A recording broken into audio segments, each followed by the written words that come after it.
ഒരു വീട്ടിൽ മാതാപിതാക്കൾക്ക് മക്കളോടുള്ള സ്നേഹത്തിന് വ്യത്യാസങ്ങൾ ഉണ്ടാവും.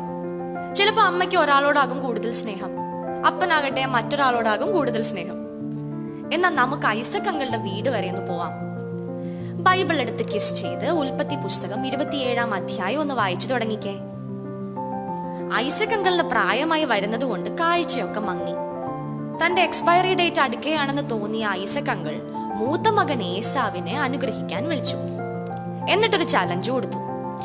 അപ്പൻ ഇഷ്ടമുള്ള രീതിയിൽ അപ്പന്റെ ഫേവറേറ്റ് കാട്ടിറച്ചി വേട്ടയാടി വിളമ്പി കൊടുക്കണമെന്നായിരുന്നു ആ ചലഞ്ച്. ഐസക് അങ്കിൾ ഏസാവിനോട് പറയുന്നത് റെബേക്ക ആന്റി കേൾക്കുന്നുണ്ടായിരുന്നു.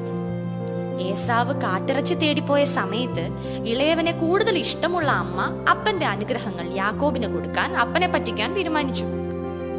ആന്റി എങ്ങനെയാ അങ്കിളിനെ ഫേക്ക് ചെയ്തെന്നറിയാമോ?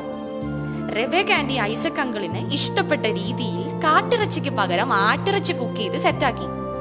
ഏസാവിന്റെ ഏറ്റവും വിലപിടിപ്പുള്ള ഡ്രസ്സ് യാക്കോബിനെ ധരിപ്പിച്ചു.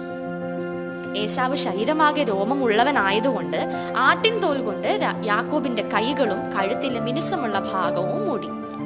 ഇത്രയും എക്സ്പേർട്ടായി ഫേക്ക് ചെയ്യാൻ സാധിച്ചെങ്കിൽ റെബേക്ക ആന്റി അന്നത്തെ ഒരു അടിപൊളി മേക്കപ്പ് ആർട്ടിസ്റ്റ് ആയിരിക്കണം. അപ്പൻ അനുഗ്രഹിക്കുന്നതിന് മുമ്പ് മകനെ തൊട്ടു നോക്കി, മണത്തു നോക്കി, ബട്ട് മനസ്സിലായില്ല. റെബേക്ക ആരാ മോള്? ഐസക് അങ്കിളിനെ സുന്ദരമായി ഫേക്ക് ചെയ്ത് പറ്റിച്ചു. അതുകൊണ്ട് കൂട്ടുകാരെ, നമ്മൾ ആരെയും ഫേക്ക് ലവ് കൊടുത്ത് പറ്റിക്കല്ലേട്ടോ. വീട്ടിലെല്ലാരെയും ഒരേപോലെ സ്നേഹിക്കാൻ പറ്റട്ടെ. വചനം പഠിക്കാം. സുഭാഷിതങ്ങൾ 13-ാം അധ്യായം 11-ാം വാക്യം.